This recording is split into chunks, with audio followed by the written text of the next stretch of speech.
तो चलिए आज के इस दिलचस्प विषय की गहराई में उतरते हैं। इस एक्सप्लेनर में हम केवल फार्मा के फार्मास्यूटिक्स लेक्चर को डिकोड करने वाले हैं। दवाइयों की दुनिया बहुत विशाल है, लेकिन गोलियों और सिरप से परे एक बहुत ही महत्वपूर्ण स्वरूप मौजूद है, फार्मास्यूटिकल पाउडर। आज के इस मास्टर क्लास में हम दवाओं के सबसे बुनियादी लेकिन सबसे कमाल के रूप के पीछे छिपे विज्ञान, इसके इस्तेमाल और उन जटिल तकनीकों को समझेंगे जो इसे इतना असरदार बनाती हैं। तो सबसे पहले बुनियादी बातों से ही शुरुआत करते हैं। आखिर एक फार्मास्यूटिकल पाउडर होता क्या है?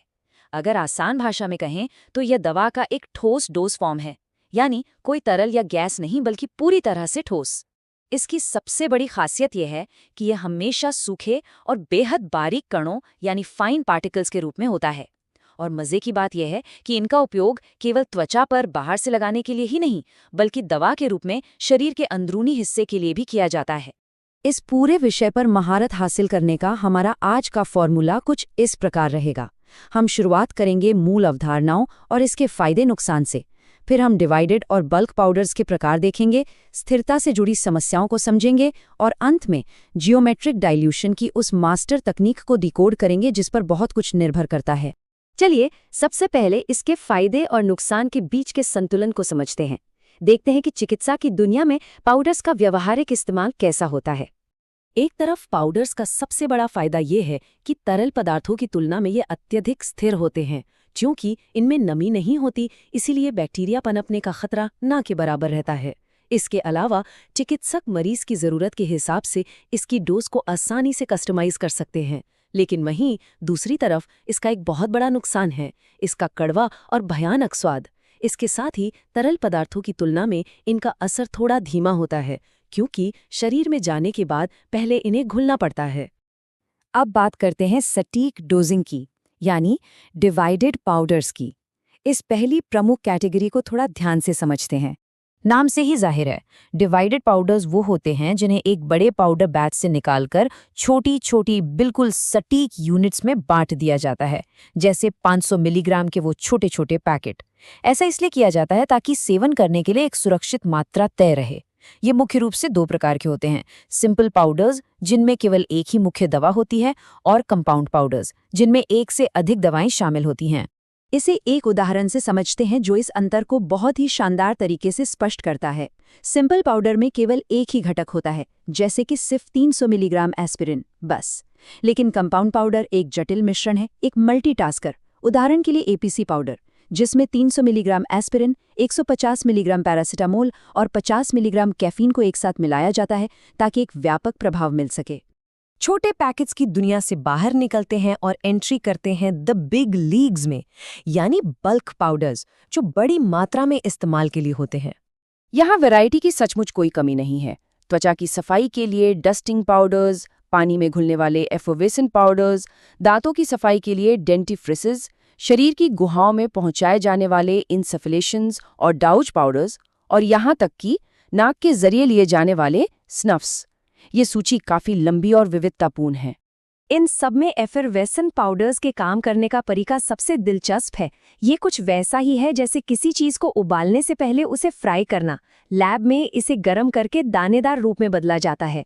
जब इन कठोर ग्रैन्यूल्स को पानी में डाला जाता है तो ये एकदम से कार्बन डाइऑक्साइड गैस छोड़ते हैं। गैस के बाहर निकलने से दवा का कड़वा स्वाद तो छिप ही जाता है, साथ ही पेट के अंदर जाकर एसिडिटी या गैस बनने का खतरा भी टल जाता है। यहाँ एक बहुत ही दिलचस्प अंतर देखने को मिलता है।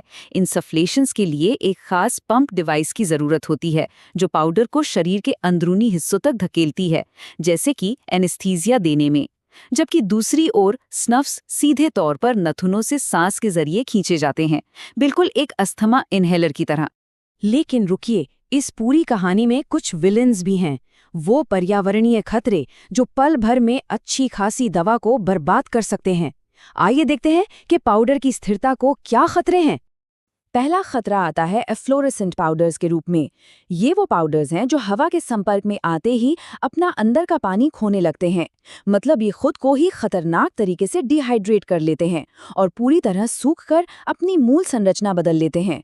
सोडियम कार्बोनेट इसका एक बहुत ही सटीक उदाहरण है।